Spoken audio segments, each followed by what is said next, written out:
Architect Abu Dhabi में एक ऐसी बिल्डिंग का स्ट्रक्चर बना चुके थे जो किसी भी तरह मुमकिन नहीं था, क्योंकि इस बिल्डिंग का लाखों टन वजन एक तरफ को झुका हुआ था।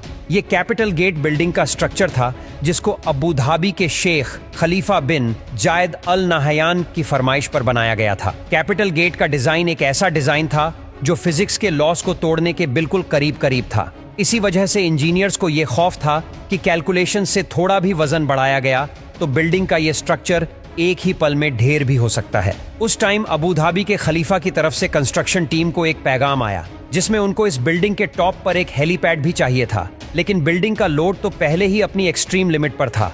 ना ही हेलीपैड के लिए जगह छोड़ी गई थी और ना ही इंजीनियर्स में शेख को मना करने की हिम्मत थी। लेकिन अब कंस्ट्रक्शन टीम को किसी भी सूरत में हेलीपैड को मुमकिन बनाना था। कैपिटल गेट अबू धाबी में मौजूद दुनिया की एक ऐसी बिल्डिंग है जो इतनी ऊंची तो नहीं, लेकिन इसने आर्किटेक्चर के रूल्स को बकायदा झंझोर दिया था। 524 फुट ऊंची इस बिल्डिंग का आधे से ज्यादा वजन एक तरफ झुका हुआ है। इसी वजह से इसको Guinness book of world record भी मिल चुका है। लेकिन आखिर अबू धाबी के शेख को जरूरत क्या थी ऐसी बिल्डिंग की?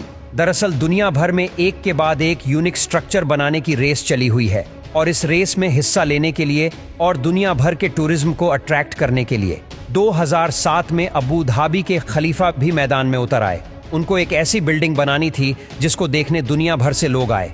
इसी मकसद को पूरा करने के लिए खलीफा ने लंदन की टॉप आर्किटेक्चर फर्म को यह टास्क दिया और आर्किटेक्ट टिम ने दिन रात एक करके ऐसा डिजाइन पेश किया जो हर एक एंगल से देखने पर बिल्डिंग का व्यू बिल्कुल चेंज हो जाता था। यह डिजाइन शेख सुल्तान को पसंद तो बहुत आया, लेकिन इसमें एक समस्या थी। कैपिटल गेट के डिजाइन के हिसाब से बिल्डिंग का टॉप उसके बॉटम से पूरे 108 फीट हटा हुआ था, और जिसकी वजह से बेइंतहा फोर्स पैदा होंगे जो बिल्डिंग की फाउंडेशन को जमीन से ही उखाड़ देंगी। जो कंस्ट्रक्शन टीम के लिए ये एक चैलेंज था। उनको एक ऐसी फाउंडेशन तैयार करनी थी जो झुकी हुई साइड के लाखों टन के वजन को आराम से झेल सके। इस चैलेंज को अंजाम तक पहुंचाने के लिए कैपिटल गेट की फाउंडेशन में 400 कंक्रीट के पाइल्स इस्तेमाल करने का फैसला किया गया।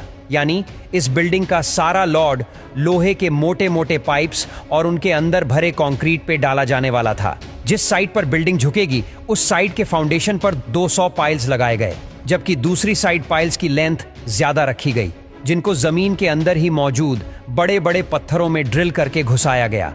इंजीनियर्स का ख्याल था कि इस तरीके से फाउंडेशन का लोड पूरी तरह से डिस्ट्रीब्यूट हो जाएगा। अब टाइम था फाउंडेशन का काम स्टार्ट करने का। इस फाउंडेशन के लिए बहुत बड़े लेवल पे खुदाई की जरूरत थी। कंस्ट्रक्शन टीम ने दिन रात एक करके इस काम को सिर्फ 3 महीनों में ही कंप्लीट कर लिया था। लेकिन यहाँ उनको एक और चैलेंज का सामना करना पड़ा। नॉर्मल स्काईस्क्रैपर एक सॉलिड कोर के गिर्द बने होते हैं जो बिल्कुल सीधा ऊपर तक जाता है, लेकिन कैपिटल गेट के केस में अगर ऐसा ही कोर बनाया गया तो झुकाव की वजह से कोर एक तरफ मुड़ भी सकता है।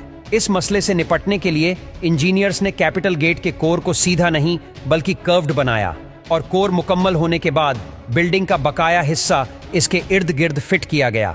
इस खास किस्म के कोर को बनाने के लिए हैरत अंगेज तौर पे 2 करोड़ केजी स्टील और 3 करोड़ केजी सीमेंट कंक्रीट इस्तेमाल होना था। लेकिन अबू धाबी की कड़कती गर्मी में दिन के टाइम पर पारा 50 डिग्री सेंटीग्रेड तक पहुंच जाता है। अगर कंक्रीट को इस गर्मी में डाला गया तो जल्द ही सूख जाएगा, जिसकी वजह से कोर में क्रैक्स बढ़ने का खतरा था। आखिरकार ये सोचा गया कि कंक्रीट बनाते वक्त ठंडे पानी का इस्तेमाल होगा, और ये सारा काम रात के टाइम में होगा जब टेम्परेचर 30 डिग्री सेंटीग्रेड तक गिर जाता है। तकरीबन 5 महीने लगाकर कैपिटल गेट का कर्ब कोर कंप्लीट कर लिया गया। लेकिन अब बारी थी बिल्डिंग के असली झुकाव की, जिसके लिए डायग्रेड टेक्नोलॉजी का इस्तेमाल होना था, जिसमें लोहे से बना फ्रेम छोटे छोटे हिस्सों में कोर के गिर्द लगाकर बिल्डिंग को झुकाया जाना था।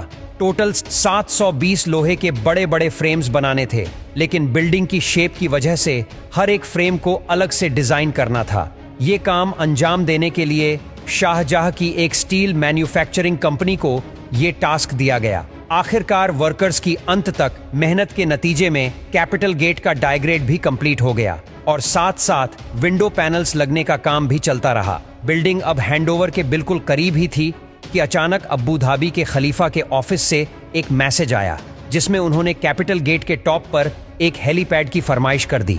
ये मैसेज कंस्ट्रक्शन टीम के ऊपर पहाड़ बनकर गिरा, क्योंकि फाउंडेशन से लेकर डायग्रेड तक सब कुछ कंप्लीट हो चुका था। ये मसला कैपिटल गेट की कंस्ट्रक्शन के दौरान खड़ा होने वाला सबसे बड़ा मसला साबित हुआ।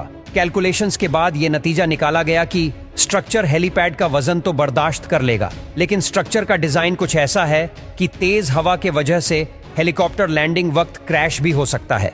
लेकिन अब किसी भी सूरत में ये हेलीपैड बनाना था। इसी मकसद के लिए इंजीनियर ने ये सजेशन दी कि हेलीपैड की ऊंचाई को 2 मीटर कम किया जाए, तो ये मसला काफी हद तक कम हो सकता है। ये खबर मिलते ही कैपिटल गेट पे हेलीपैड की कंस्ट्रक्शन स्टार्ट कर दी गई और बिल्डिंग को वक्त से पहले ही शेख सुल्तान को हैंड ओवर कर दिया गया।